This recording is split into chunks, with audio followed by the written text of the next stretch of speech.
Mes salutations au peuple du Liptako-Goma, au peuple africain.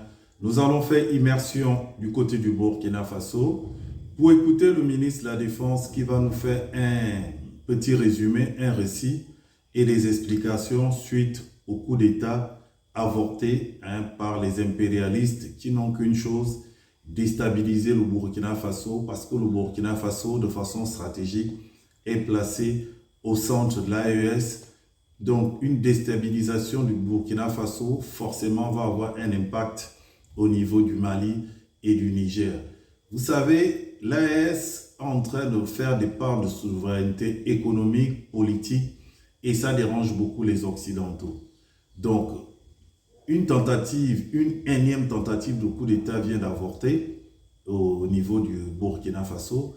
Le ministre de la Défense sur la télévision va vous expliquer les conditions dans lesquelles ça s'est déroulé. Mais ce qu'on retient, c'est que la base arrière de ces initiateurs se trouve au niveau de la Côte d'Ivoire, d'après le ministre de la Défense.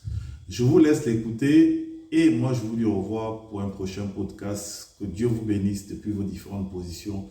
Je suis Eric Ella, président du réseau panafricain. Vive l'Afrique libre. Peur. La manipulation est menée également à travers des messages diffusés pour susciter injustement certains et d'autres messages envoyés à des chefs de corps pour leur faire peur en indiquant qu'ils seront arrêtés car étant sur une soi-disant liste noire. Des leaders religieux et coutumiers ont été sollicités pour convaincre certains officiers de s'engager dans cette mission funeste. Ce fut le cas malheureusement du capitaine Ouédraogo René David, en fuite actuellement.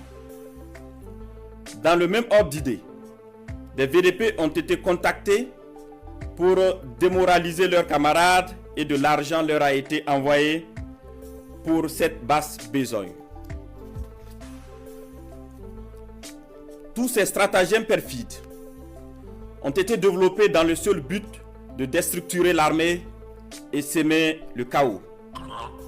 Les services de renseignement ont suivi la manœuvre qui devrait aboutir, selon le plan des comploteurs terroristes, le mercredi 16 avril 2025, à un assaut sur la présidence du Faso par un groupe de soldats recrutés par les ennemis de la nation.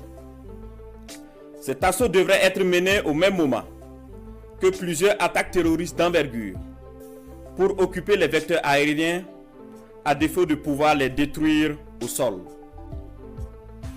Quelques jours avant la mise en œuvre de ce projet diabolique, des VDP et soldats patriotes se sont présentés dans plusieurs services, notamment au renseignement et à la présidence du Faso, pour dénoncer le coup en préparation.